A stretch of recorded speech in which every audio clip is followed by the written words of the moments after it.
평양을 장악을 하잖아요. 일본이며 한국이며 필리핀이며 다 꼼짝 말합니다. 들을수록 똑똑해지는 지식 뉴스. 존스 홉킨스 대학 교수가 최근에 책을 썼는데 중국 경제가 더 나아질 가능성이 별로 없다. 그래서 쪼그라들면 쪼그라들지 더 좋아질 가능성이 별로 없는데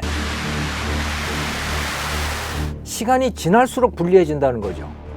안녕하세요. 저는 서강대 경제대학원에서 강의하고 있는 김정호 겸임교수라고 합니다. 미국은 점점 커지고 중국은 멈춰 있거나 쪼그라들고 그러면 어떻게 일을 벌이느냐? 지금이 일을 벌릴 최적의 시점인데 그래서 가까운 시일 내에 패권 유지를 위한 또는 이 타이완을 장악하기 위한 행동을 해야 되는 입장이라면 그럴 수밖에 없다라는 거죠. 民进党当局以美谋独，正在把台湾变成武器库、炸药岛。 그래서 중국 경기가 안 좋으면 안 좋을수록 전쟁과 관련된 그런 관점에서의 위험은 늘어난다. 그런 경고를 하기도 합니다.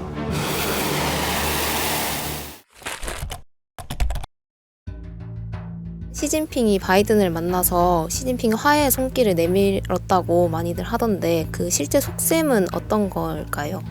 시진핑과 바이든이 샌프란시스코에서 만났죠. 그런데 사실은 두 사람 다 뭔가 제스처가 필요한 시기였기 때문이라고 저는 봐요. 두 사람 다 정치적으로 선거를 앞두고 있기 때문이라고 저는 보는데 시진핑이 앞두고 있는 선거는 1월 달에 대만 선거입니다. 대만에서 이제 제일 중요한 총통 후보가 하나는 민진당이고 또 하나는 국민당 후보인데 중국 공산당 시진핑 주석의 입장에서 보면 국민당 후보가 되기를 원하는 거예요. 민진당은 아무래도 대만 독립을 추구하는 정당입니다.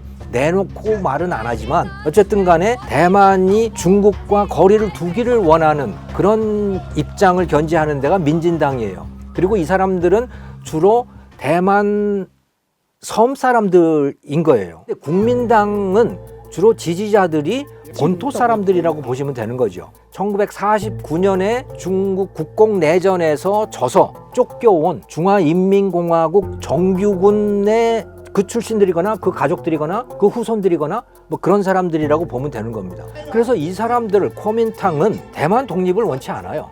그렇다고 해서 뭐 공산당에 가서 엎드리고 싶은 것도 아니지만 그래도 독립은 아니야 라고 하는 입장인 건데 민진당 쪽, 즉 원래 섬에서 살던 사람들의 입장에서 보면 왜 꼭 저기 가서 붙어야 되는 거야 라고 하는 입장을 분명히 갖고 있는 거고 그리고 중국처럼 그렇게 자유를 속박받고 싶지도 않은 거고 그런 거죠. 그래서 시진핑 주석의 입장에서는 굉장히 중요한 게 이번 1월에 대만 선거인 겁니다. 그런데 지금은 정치적으로 열세인 거예요. 대만 안에서. 왜 열세이냐? 시진핑이 너무 무서운 거예요. 중국 공산당이 너무 무서운 거죠. 이 공산당에 타이완이 접수가 되면 중국 사람들처럼 살아야 될 거야 라고 하는 걱정이 많은 거죠. 让台湾在民主的道路上继续前进，以及依赖中国，走一中原则的老路，走到中国的怀抱。 그러니까 그렇지 않다라고 하는 제스처를 어느 정도는 줄 필요가 있는 거죠. 좀 평화로운 분위기. 그렇게 해서 대만 총통 선거에서 국민당이 더 많은 표를 받기를 원하는 거다. 今年选举最重要人民的选择，战争跟和平的选择，对不对？ 그러니까 좀 이 맘씨 좋은 할아버지 같은 느낌이 있어야 되는 거지. 저 사람 보면 설마 그러겠어 뭐 설마 전쟁을 일으키겠어라고 하는 인상을 줘야 되는 거죠. 그런 상황인 거죠. 근데 그런 입장은 바이든도 마찬가지인 거예요. 바이든 입장에서도 너무 전쟁 분위기를 고조시키고 싶지 않은 겁니다. 특히 트럼프하고 2024년 선거에서 1년 앞으로 다가왔는데 이 선거에서 표를 받아야 되는데 트럼프보다 열세예요, 바이든이. 바이든이 열세니까 어떻게든 미국민들의 지지를 끌어모아야 돼요. 그럼 미국민들은 뭘 원하는 거냐? 미국 사람들도 대부분 전반적으로 보면 중국을 끌어안치자라고 하는 면에서는 바이파티산이에요. 그러니까 초당적인 지지가 있어요. 그 부분에서는. 중국을 어떻게든 주저앉혀야 된다라고 하는 데는 모든 사람들이 지지를 하지만 전쟁은 원치 않는 거예요, 또. 한편으로는. 그래서 바이든도 제스처가 필요한 겁니다. 어떤 제스처? 전쟁 안 한다. 이런 제스처가 필요한 거죠. We have to ensure that competition does not veer into conflict. And we also have to manage it responsibly. 둘 다 정치적인 제스처인 거고요. 다 선거용이라고 보시면 되는 거죠. 그럼 시진핑이 타이완을 그렇게 집착을 하는 거에는 정치적인 이유 말고 경제적인 측면도 있을까요? 뭐 그 정치이면서 그게 바로 이제 경제인 거죠.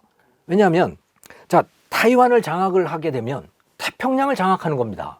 지금은 가만히 보시면요, 중국은 정말 모멸감을 느낄 정도예요, 사실은. 왜냐하면 중국 앞바다가 다 막혀 있으니까. 중국 앞바다가 일본에 막혀 있지, 한국에 막혀 있지, 대만에 막혀 있지. 또 일본을 놓고 보시면요, 그 일본 열도가 있잖아요. 쭉 타이완까지 쭉 연결이 됩니다, 그 섬으로. 그게 다 일본 섬이에요. 중국은 그걸 뚫고 나갈 수가 없는 거예요. 필리핀까지 쫙 그렇게 돼 있는 거죠. 그런데 타이완을 장악을 하게 되면요, 완전히 얘기가 달라지는 겁니다. 그렇게 되면 타이완은 가라앉지 않는 항공모함이 되지 않습니까? 거기다가 해군기지를 다 설치하면 되는 거예요, 중국 해군기지. 그렇게 되면 일본이며 한국이며 필리핀이며 다 꼼짝 말합니다. 거기다가 이미 항공모함 다 만들고 있잖아요, 중국이. 그 항공모함의 성능이라든가 뭐 이게 미국 것하고는 비교는 안 되지만, 그렇더라도 대만에다가 중국이 해군기지를 놔두고 있고 거기다가 핵 추진 잠수함을 두고 있고 항공모함이 있지, 다 그렇게 되면요, 사실은 일본도 이제 미국 편이라는 보장이 없습니다. 우리 대한민국도 미국 편을 들어서 이게 살 수 있는가에 대해서 고민을 해야 되는 상황이 분명히 되고, 필리핀 마찬가지고 또 이쪽 동남아 다 마찬가지예요. 그렇게 되면 태평양을 장악을 하잖아요. 그러면 태평양 교역을 장악하는 겁니다, 또 이게. 지금하고는 완전히 다른 세상이 될 거니까 상상이 안 되는 상황이 되는 거죠. 경제적으로 보면 당장 큰 일이 날 수 있는 것이, 우리나라 석유의 대부분이 저 중동에서부터 유조선이 와서 대만 해협을 통과하게 돼 있거든요. 이거 전쟁 나면 거기 다 막히는 거예요.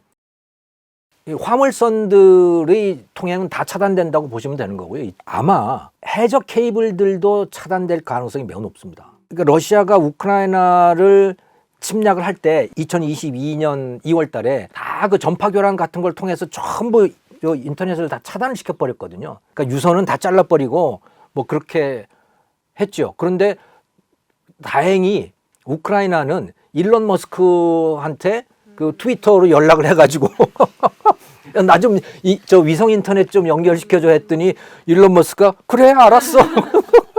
그냥 그 다음날 연결을 시켜줬잖아요. 아 진짜 웃기는 전쟁인데, 요즘에 보면 전쟁도. 근데 전쟁이 나면 아마 중국 인민해방군이 대만 섬 전체의 그 해적 케이블들을 다 차단시켜 버릴 거예요. 그러니까 완전히, 그러니까 통신 두절 상태를 만들어 버리고자 하는 거죠. 왜냐하면 웬만한 통신들은 다 해적 케이블로 돼 있거든요. 그래서 비상용으로 이제 마련해 놔야 되는 거고, 대만이 지금, 우리도 사실은 그 준비를 해야 되는 거죠. 그게 굉장히 중요한 경제 이슈이면서 또 군사적 이슈이기도 한 것이죠. 오늘 교양이를 부탁해는 여기까지입니다. 그동안 들어주셔서 감사합니다.